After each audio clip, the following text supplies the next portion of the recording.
于这片浩瀚的宇宙，世界各地的人们总是会想象出一个强大的神明，中国神话、希腊神话、北欧神话等等。那在庞大的漫威宇宙里也不例外，当中也有着众多神明。所以今天我们就来盘点一下漫威宇宙中最强的10位神灵。各个维度的领主，如黑暗维度的领主多玛姆、深红宇宙的领主赛托拉克等，在各自的领域都可以算得上是无敌。抛开领域 buff 加持后的自身实力也非常够看。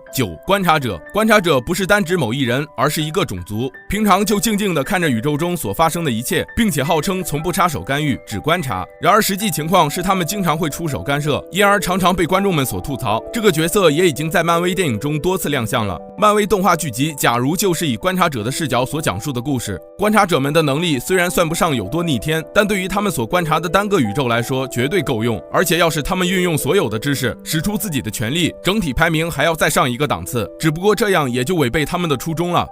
天神组，由第一苍穹所创造天神仆人，后来自立门户成为天神组，并在宇宙中不断创造和毁灭生命。代表产物有永恒族和变异族。天神组是一个几乎不朽的太空神族，体内蕴含着强大的能量，身体外部还有坚不可摧的盔甲所包裹。各个天神组成员都有着不同的能力，平日里各司其职，共同为天神组的壮大而努力。行星吞噬者，吞星可以说是这些神明中最没有牌面的一个了。明明自身的实力很强，但每次总被编剧们拿来开刀。每次宇宙中发生什么事件，第一个祭天的角色就是他。久而久之，吞星也逐渐沦为战力单位，也诞生了漫威名梗：小事死吞星，大事死永恒，翻天死法庭。要是吞星在某次事件中都没死的话，那这种等级的事件就压根算不上事儿。不过玩梗归玩梗，人家吞星的实力确实是很强的，毕竟是能将星球当零食吃的人物。他身上的盔甲就是用来限制他体内的能量的，如果不限制的话，那吞星就会像一个行走的太阳一般，走到哪儿就会像水星、金星一样寸草不生。而且他体内的能量要是真全部释放出来的话，也没几个人能真正扛住。4大抽象实体，即永恒、无限、死亡、泯灭，这4位是世间一切力量的实体化身，拥有创造和毁灭宇宙的力量。永恒是时间的物理体现，是宇宙里所有生命的意识体现，而死亡便是它的对立。无限和泯灭则是空间的物理体现，也是一对相互的神明。这4位神明的能量相生相克，因而才有了宇宙万物的生生不息。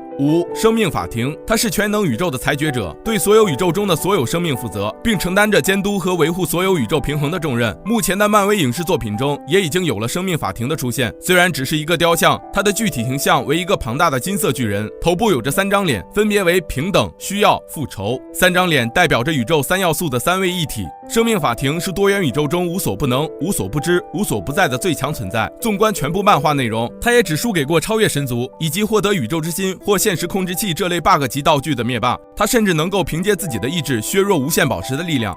完整凤凰之力，凤凰之力是漫威宇宙中最原始也是最强大的能量之一。强大到什么程度呢？一般的能量都只是以波的形式来形容，而凤凰之力已经凝聚成了实体。在漫威故事中，与凤凰之力联系最密切的秦格雷，仅仅是获得了部分凤凰之力，就让他的战力达到了欧米伽级别。在电影 X 战警背水一战中，秦格雷就发动凤凰之力，直接将 X 教授给炸成碎片。在新3部曲的 X 战警天启中，拥有凤凰之力的三傻斯塔克也是轻松就击败了强大的反派天启。这还只是电影中所表现出来的战力，完整凤凰之力的真正实力可想而知。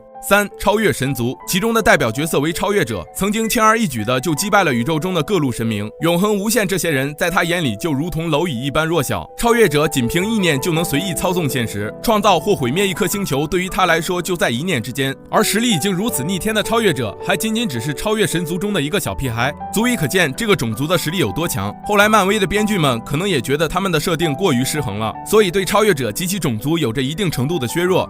第一苍穹，它是漫威第一宇宙的实体化身。在漫威宇宙的早期，原本是只有单一宇宙的，后来他觉得太过寂寞，因而创造了生命，也就是之后的上进者和天神组。可后来这2个种族之间发生了战争，并引爆了弑神者战甲。正是这场爆炸将第一苍穹给炸成了众多碎片，而这些碎片合并后便形成了一个崭新的宇宙。在漫长的历史中，宇宙不断的毁灭重启，这才产生了多元宇宙。可以说漫威宇宙中的一切事物都是源自于第一苍穹，是除了 OAA 以外最强大的存在。其他角色的打打杀杀可能会数次杀死所有生命，毁灭整个宇宙，但他们始终摧毁不了宇宙本身，甚至于那些毁天灭地的神明自身也是生活在这个宇宙之中，永远也超脱不了宇宙的界限。